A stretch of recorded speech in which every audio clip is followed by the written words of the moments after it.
The shocking state of Uptown in Minneapolis, and a candid conversation with the co founder of a property management firm. Next. Bryan Walters is co founder and operations manager at Yellow Tree, a Minneapolis based real estate construction and property management firm. Bryan, good to see you. Thanks for joining me. Thanks for having me. You've been watching the decline of Uptown in Minneapolis for the past few years up close. There's a recent situation, though, that you were willing to come on here and talk about that I think really illustrates just how bad things are, just how far Minneapolis has fallen. And that's a beloved business that could not even survive in Uptown paying no rent. Yeah, we had an unfortunate, situation along Nicollet Avenue where we've invested a lot in developing both commercial and residential properties along there, where the crime and the public safety has degraded to the point where the businesses are leaving. We had a Family Dollar leave our building 3 years ago. They cited the shrinkage, which is theft, from their property and not being profitable. And then the Fratelloni's hardware store, which has been in the neighborhood for, I think, over 30 years, they came to us in 2021 and basically said, look, we're not profitable. We need to either move out or we can't afford to pay rent. So we said, we'll work with you. Look, you don't have to pay rent. Just pay for utilities and help things go along until you become profitable. Well, that was 2 years ago.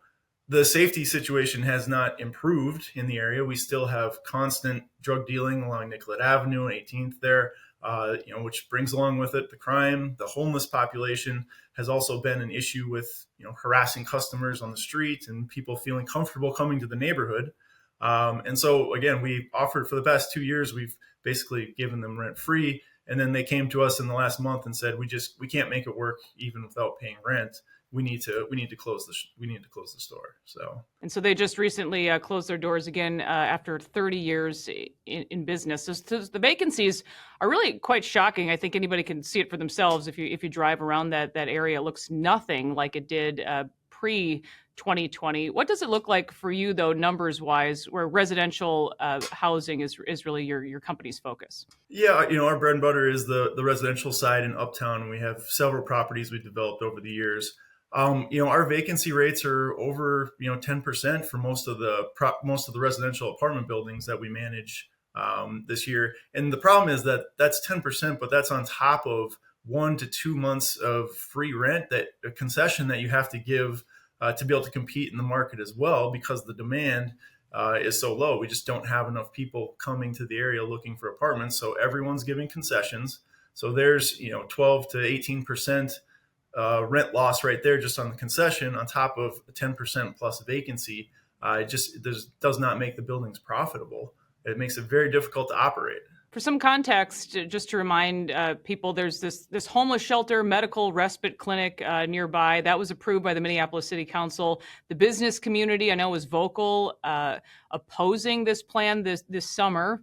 It goes through anyway. Months later here, then, what has happened? Yeah, this new medical respite facility that was recently, I guess, approved by the state. It uses Medicaid dollars to fund taking in homeless people from hospitals, basically to provide, I think, up to 60 days of housing and care for them. The problem is what it does is it concentrates, it brings in homeless individuals from across the metro and concentrates them in these areas. And the board of the council approved these areas being on major commercial corridors. Like this is the worst place you could put this type of use, because it's going to attract more homeless individuals who are free to come and go from the facility during the day. And so that was where we kind of tried to, inform people, let them know, like, this is going to be a problem if you approve this. It makes it not, it doesn't make sense to develop or invest in a neighborhood if you're going to put this facility right next to it. And unfortunately that went through. And since it went through, we had a grocery store lined up to go into a large vacant space that Family Dollar had left. And once this went through, that went away. The person that was going to invest, would you invest $1 million into building out a new grocery store if a 64 unit homeless shelter is going to open up right across the street from you? I mean, it's a common sense answer. Of course they're not. And that's supposed to be part of the criteria that the council members look at when they say whether they should approve this conditional use permit to allow this to happen. And it's just completely overlooked, or they just can't say that this would be a bad thing for whatever political reason that is. You've met personally with Minneapolis City Council members Katie Cashman, Jamal Osman over the years. And in a recent letter last month, you wrote, quote, "It is very difficult to understand how you can say you support community businesses and want to see a thriving commercial corridor when you know that crime and the homeless population are what is killing businesses. What is your plan to turn this neighborhood around?"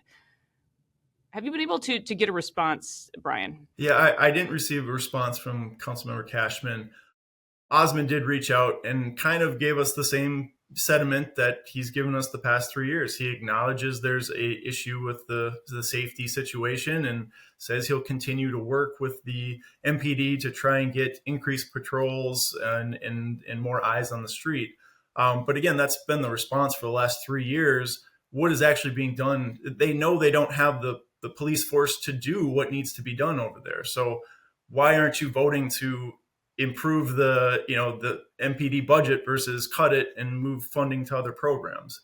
So I appreciate he reaches out, but I need votes to show that we want to actually improve the area. On that note, 2025 is an election year for the Minneapolis City Council, all 13 members. What is your message to voters in that city at the start of this new year? We have to change. I mean, we have the council members that have come in over the past 4 years, and everyone sees the results of what Uptown looks like. Councilmember Chugtai is the council member for the Uptown ward. She's a proud member of the DSA. We have to find candidates that understand what it's going to take to turn the city around.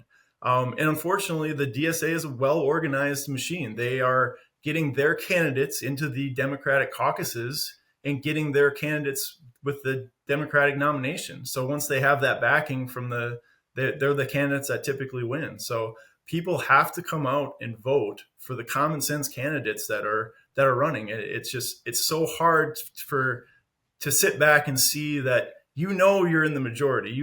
Most of the people understand things need to change, but if they don't get out and vote for the candidates that are going to make the change, we're not going to see anything happen here. And you've said you're not alone here. Other property managers, you're of course in touch with them. They've reduced rent, offered concessions. What are you hearing? How bad is this for everybody else? Yeah, I mean, it's honestly, from what I've been talking to other owners and managers, it's not a matter of becoming profitable. It's mitigating losses at this point. How can we stop bleeding money? Every time a business leaves, I don't think people understand that it's not just a matter of paying your mortgage every month. You have these debt service ratios. If you're not making a certain amount of money on the property, the banks start asking for more money to reduce their risk. So it's more capital that just keeps getting sucked out of the pocketbooks of the owners and the businesses to keep operating. So they're all seeing the same thing. CVS is closing on Nicollet and Franklin now. The Starbucks left a couple years ago over by the same Fratellant by the hardware store. It's just, you're going to see this death spiral continue, and there becomes a point where there's, the point of no return. I don't know how you come back from it after a certain point of vacancy and loss. And, the financials, I think, are one thing, but on a personal level, someone, like yourself, investing hundreds of millions of dollars in the Twin Cities market, how difficult has this been for you just to see it happen in a rather quick time frame? Yeah, I mean, obviously there's the financial loss, but from a personal side, we live in the city. My family lives in the city. We've been here for the past 10, 12 years, and we didn't sign up to this job expecting to have to watch shootings and murders outside the front doorstep of our properties, and to see constant drug use and basically zombies walking down the sidewalk and unable to do anything about it. It's a deterioration of the city that you never thought you would have to do. So from a personal side, it's very disheartening, and you become desensitized to it. And I think that's part of the problem is people have just gotten used to we expect to see that homeless encampment and people doing drugs over there, and the gun battles with gangs on Nicollet and 18th. That's just expected now. So it's been really hard from a personal level to see the city kind of fall from that standpoint of having a safe neighborhood that people can run businesses and expect customers to come to their doorstep because they feel safe. I know you speak for so many, but Bryan Walters, thank you so much for joining me. Really appreciate it. Thanks, Liz. That will do it for this episode of Liz Collin Reports. We'll see you next time.